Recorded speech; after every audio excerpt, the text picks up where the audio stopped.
Hello everybody and welcome back to the channel. It is ICR Daredevil and we are continuing on in our AEW series in TEW2020.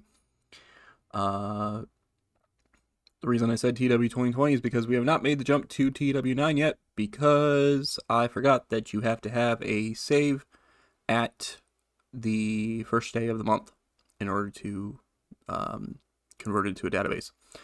So after this episode, this series will be converted to the new game. So we'll have to see what ends up happening with that, because of course that's going to be the go-home week of All Out, so there could be a lot of crazy stuff that happens with the new game.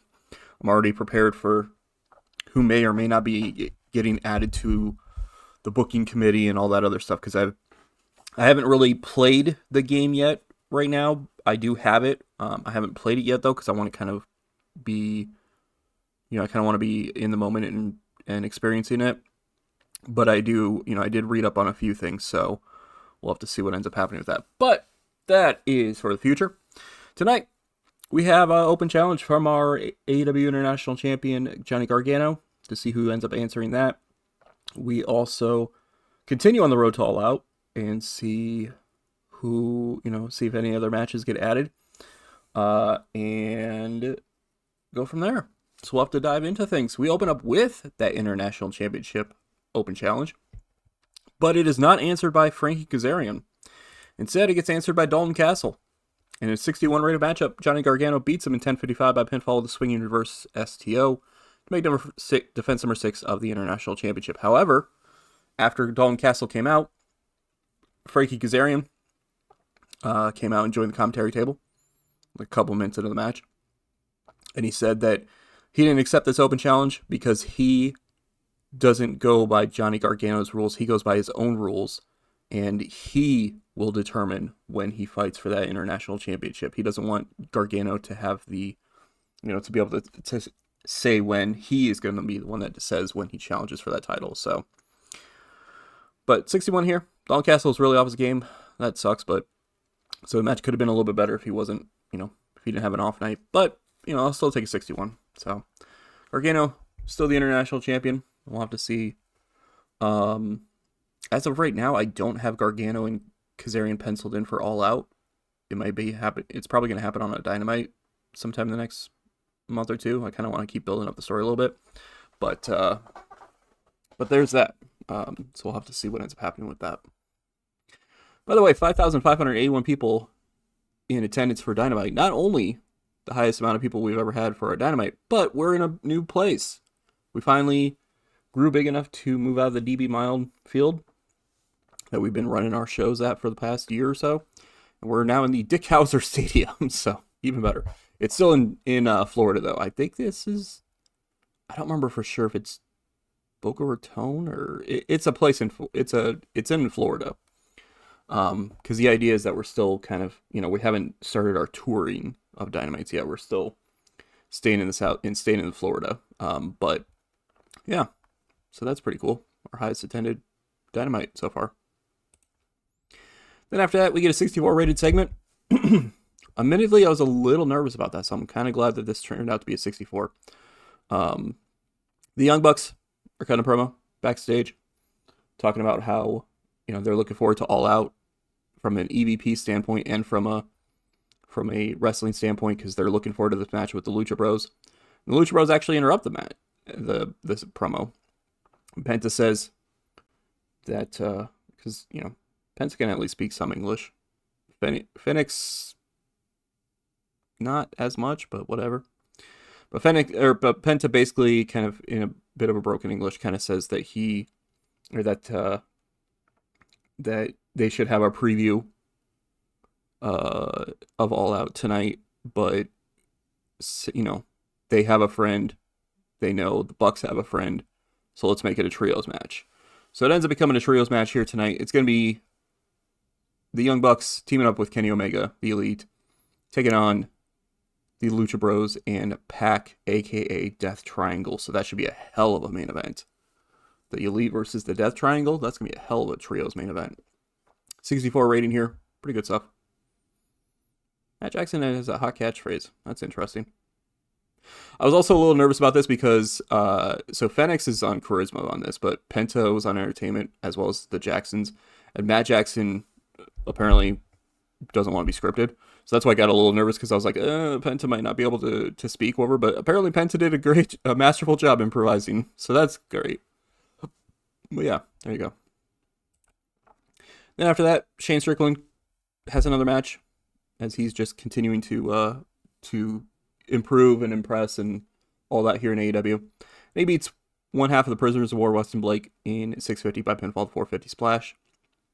You know, kind of a squash match. Not really, but mostly. 52 from Strickland, 37 from Blake, who's really off his game. Man, we got some people that are off for a game tonight. But so yeah, Strickland with the victory. Again, like I mentioned before, I have plans for him, but I have to wait until after All Out for him. So there you go. Then we have an interesting segment here. Very interesting indeed. As Tommy End and the Bunny go into Steven Regal's office backstage. And Steven Regal's standing there, but he's also standing there with somebody else. And there's, at least a decent little pop for her because it turns out that is none other than Katarina Waters, aka, the former Winter in TNA and the former Katie Lee Burchill in WWE. The crowd kind of pops a little bit, and Regal says that, Regal introduces End and Bunny to his new assistant, Katarina Waters. So Katarina Waters is apparently Steven Regal's new assistant here in AEW. We'll go over that in a second. But Regal says that he heard the challenge last week from the Dark Order. And as great as it would be, he already had something else in mind. He already had something else written up before that challenge happened.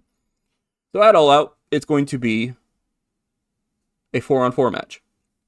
The Men of the Dark Order taking on the Thrill Seekers in an 8-man tag match. As for the Bunny, well, she specified, she kind of made it clear that she wanted a match with Riho, a 1-on-1 match with Riho. So, that match will be getting signed in the near future. He doesn't specify that it's going to be at All Out, because it's not. But it's going to be happening in the near future. So, 56 rating here. So, a couple things to go over. First off, I did the challenge thing and then did not realize that you can't set up a 6 versus 6 match in this game. Maybe you can in the new game, I haven't checked, but you can't set up a 6 versus 6 match in this game, so that's why I had to drop that. I really did plan on doing all of the Dark Order versus the Thrill Seekers, Kylie Ray and Riho, but you can't set up 6 versus 6. I even tried to do like a creation of a match, and the highest it would let me do is 5 versus 5. So we'll do it that way. I have some other, I have a different plan for some of this stuff now anyway. So there's that. Bunny and Riho will probably end up taking place on a Dynamite because I feel like those two having a singles match could be big enough where it could be not necessarily main event, but it could be kind of like seen as like a semi-main event or something like that. It's a bigger match, but I've already got so many matches on All Out to begin with that I didn't really want to add that to it as well. I might change my mind between now and then, but that's why I kind of had Regal say it was in the near future. Also, Katarina Waters is here. So,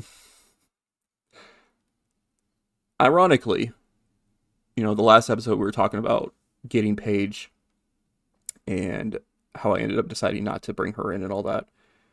And, how I said that I was considering bringing her in as Regal's assistant. I've been kind of looking for a potential assistant for Regal for a little bit now.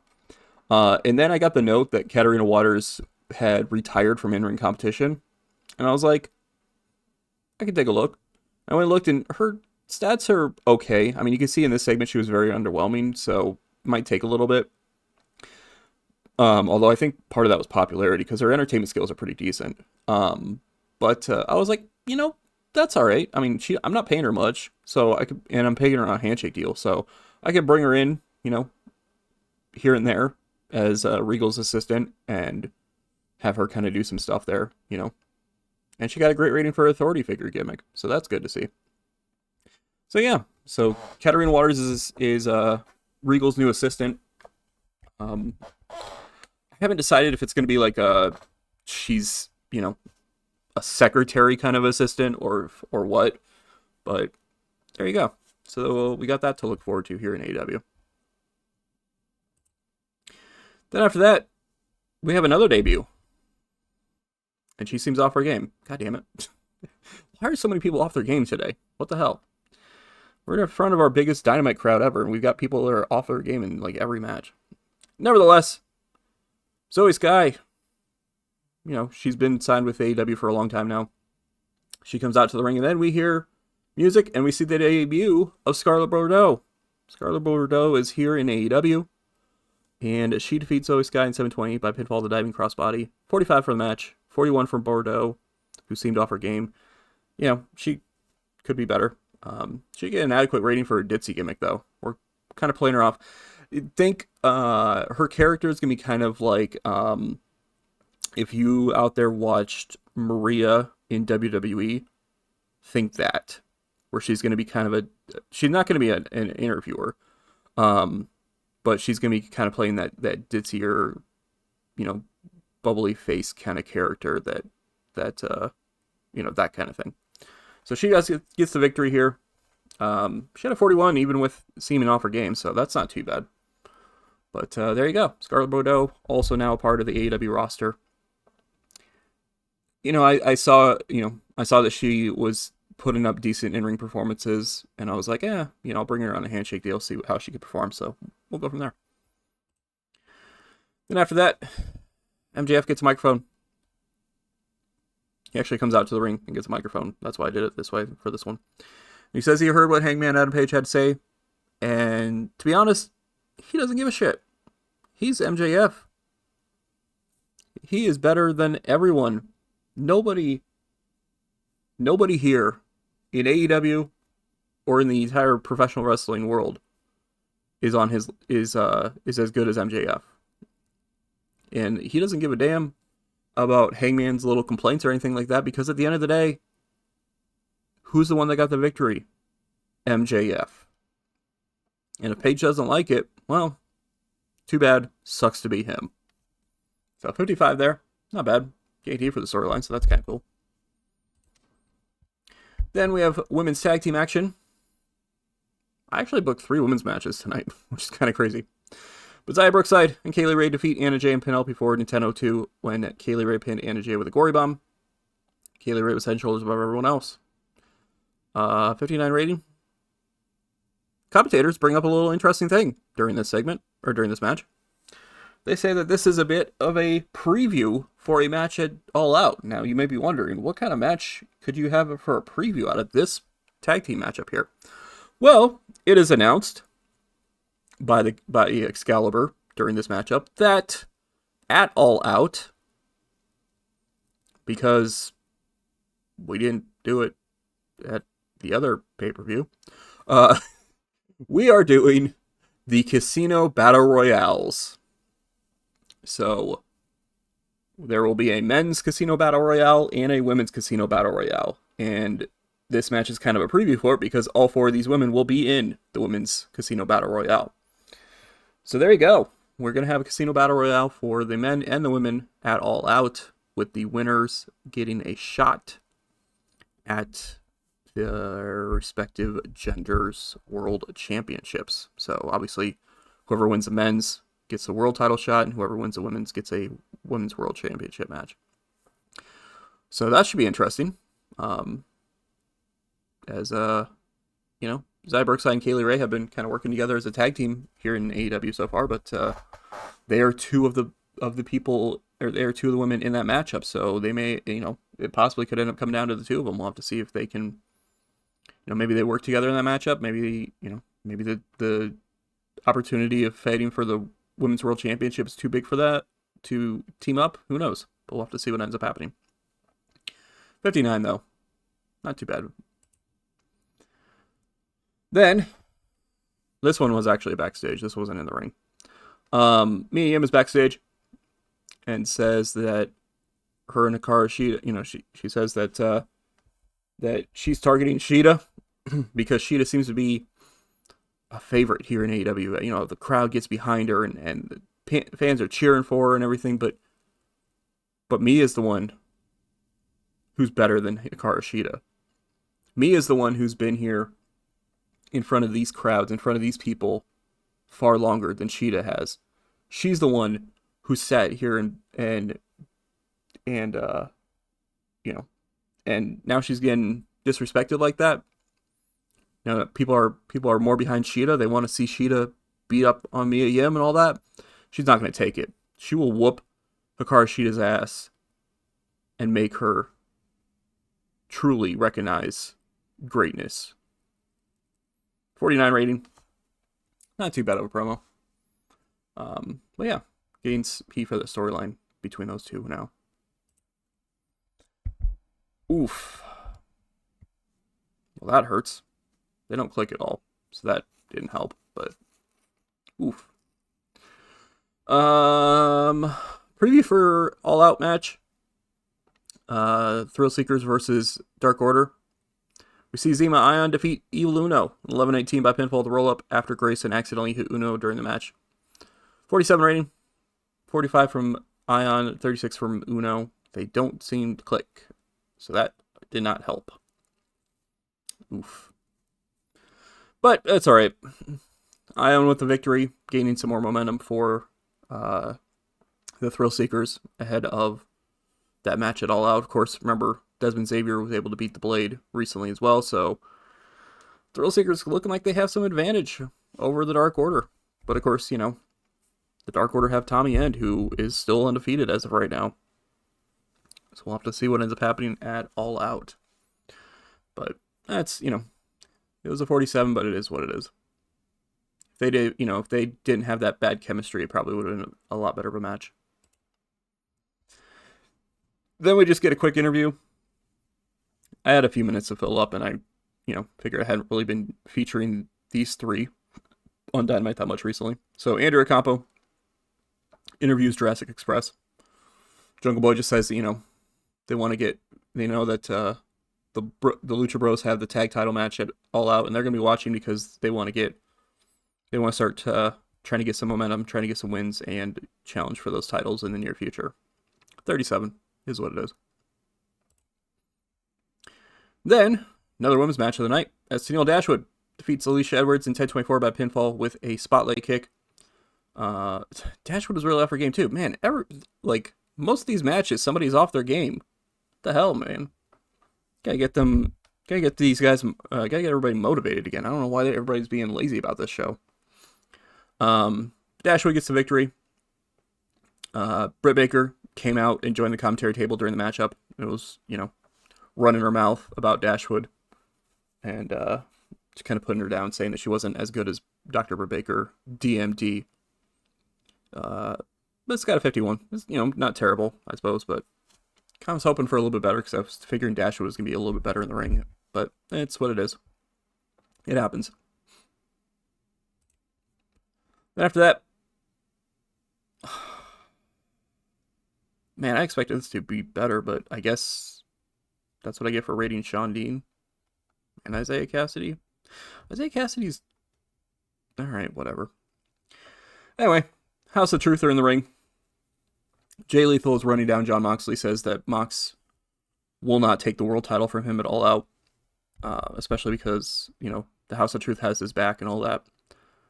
And he only gets maybe a few minutes into this promo before the crowd pops because Moxley jumps the barricade. After coming through the crowd, he jumps the barricade, hits the ring. Jay Lethal immediately bails out of the ring. Mark Quinn and Isaiah Cassidy end up getting knocked down from behind, kind of thing. And they end up rolling out. Sean Dean ends up getting knocked down as well, but he gets caught before he could roll out of the ring. And Moxley hits him with the Death Rider. And then notices that the AEW World Championship is still in the ring as Jay Lethal is up on the ramp yelling at him, don't touch that, whatever. And Moxley grabs the title and raises it up. So crowd's popping as this could be what we see at the end of All Out. Jon Moxley with the AEW World Championship. 57 rating here. Expected better, but I think rating Sean Dean on selling hurt a little bit. I mean, his selling's not bad, but his popularity's not good, so might be the same with Isaiah Cassidy, but that's all right. So I'll take it, though. Advance the storyline as we get a little bit of a potential preview of what could happen at the end of All Out with Jon Moxley holding the AEW World Championship up in the air. Oh my goodness. Well, all right. Forget anything about being disappointed about the show so far because these 6 just decide to have one of the best matches we've had in our company's history. As the Death Triangle beat the Elite in 1531 when Penta pinned Matt Jackson with a Fear Factor. Excalibur was considered pretty weak in this. That's awesome. Pac with an 85. Phoenix with a 68. Matt Jackson was actually the weak performer out of everybody. He had a 66, so that's saying something. But yeah, so the Lucha Bros, Penta pins Matt Jackson in this, so the Lucha Bros officially have a victory over the tag team champions. So could that potentially lead to a title change at All Out? We'll have to see. This got an 80 rating, though. My God. We'll have to check afterwards, but this might be one of the best matches we've ever had. And then afterwards, a whole bunch of chaos happens. 63 rating. We'll see for a couple of storylines, but that's fine. As Adam Cole hits the ring and starts brawling with Kenny Omega. Miro hits the ring and starts brawling with Pac. And the Lucha Bros and the Young Bucks have a bit of a stare down with each other to end Dynamite. 63 rating. 71 for the show itself. I'll take it. Increase our popularity in 52 regions. Not too bad there. We definitely got kind of saved by that main event, though, because there was a lot of performers who were just not quite on their game tonight, which sucks. But it is what it is, that kind of stuff happens. That was more than likely, our very last Dynamite to happen in TEW2020, because the next episode of this series should be in TEW9, which is going to be weird. I guarantee you the first, few videos I do of TEW9, I'm going to try to call it TEW2020. It's going to feel weird to say TEW9, especially because it's not a year thing, too. 2016 to 2020 wasn't as bad, but now it's going to be TEW9. I'm not saying 4 numbers, I'm only saying 1 number. So we'll have to see how that plays out. I mean, I'm not against it. I like the idea of that being the name, but I'll just have to get used to saying that. But yeah, so this Dynamite, was kind of interesting. We saw a couple debuts. Scarlett Bordeaux is now here in AEW.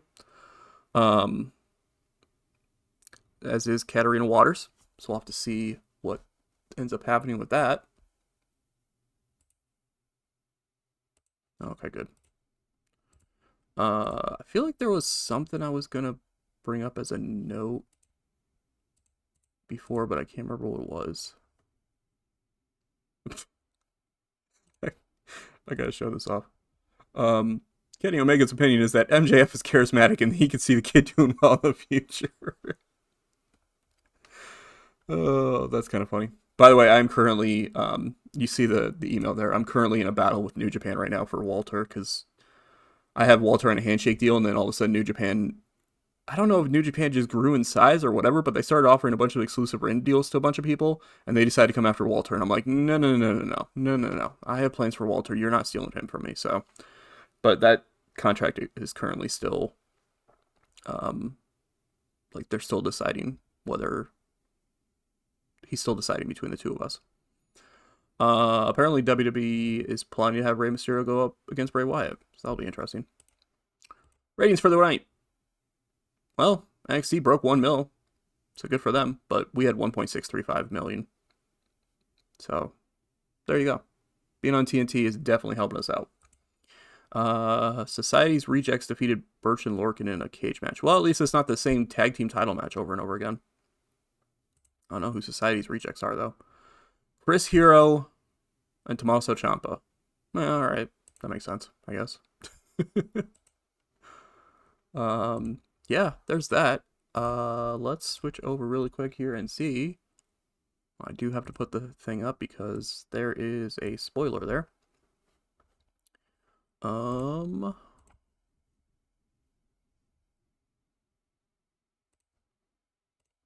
So I'm trying to get it there. All right, so this Dynamite, either 16th or 19th. I don't know which one it is because both of them are 71 rating. So, but I mean, all 4 of our Dynamites in August are in the top 20, so we're doing better. Matches. Okay, so it's tied for third. It's tied for our third best match of all time. Lethal beating Pac for the world title is second, and then Pac beating Lethal and Joe in that triple threat match is first. Which is, kind of interesting because as you see there, our top 9 matches all feature one person specifically, and that is Pac. So clearly, he is still our top guy when it comes to in-ring performances. Moxley and Cage actually got 10th. I didn't realize that, the one from last week, where Mox earned the shot at Lethal at All Out. I got 10th. That's pretty cool. Top attendances, like I said, there it is. Our most attended Dynamite of all time. So that's good to see. And it was our second best, question mark, TV rating wise. Yeah, I would imagine, because I can imagine that one. Well, maybe not. I don't know. It's one of those. Yeah, it was. Okay, yeah, it's our second best, because that number, that second one right here, the 1.6351, that's the one that we just ran. So, yeah, we got a 2.18 TV rating. So there you go. Good to see. So, we're going to be heading into our next show. We will have to see what ends up happening with that, because that will be in the new game. So we'll have that going. So, also, do want to bring this up as well, because, sometimes the behind-the-scenes stuff is pretty interesting to have, I guess. Trying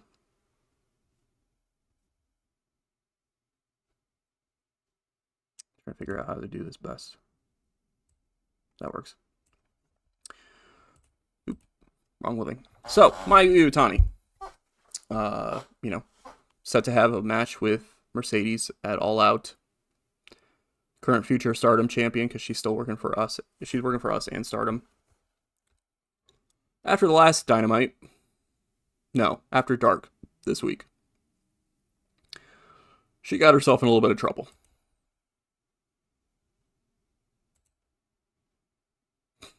She got revealed as a heavy painkiller abuser. And I was like, son of a bitch. So then I tried talking to her. Be like, I think you should stop using painkillers. And she's like, I tried, but I can't stop it. So that's a thing. We may have to be dealing with Mayu Iwatani abusing painkillers. I'm going to keep trying to talk her out of abusing them and see what happens. But that's a thing we might have to deal with. Anywho, long enough of a rant here. So thank you all for watching. Definitely appreciate it. And like I've been saying, the next episode will be happening in TEW9. So we will see you in that video.